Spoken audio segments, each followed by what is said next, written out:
Hello friends, welcome back to my new video guys and my YouTube channel guys. Today friend we are going to talk about guys how can we unpair Bluetooth headphone to our Poco phone. Guys, you want to unpair guys your Bluetooth headphone to your Poco phone, so how can you unpair? Today I will show you in this video guys. So before starting video friend, first of all go and subscribe the channel guys, click the bell icon, like the video.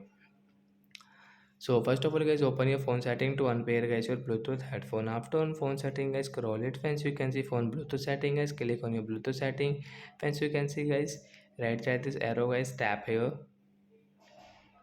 So guys, you can unpair from here. First of all guys, you can see guys use for guys calls and audio video guys. You want to off, so you can on and off from here if you want guys.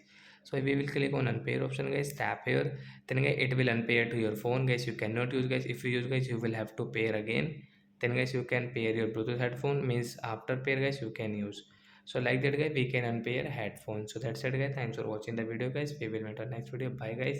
Before going, please go and like the video.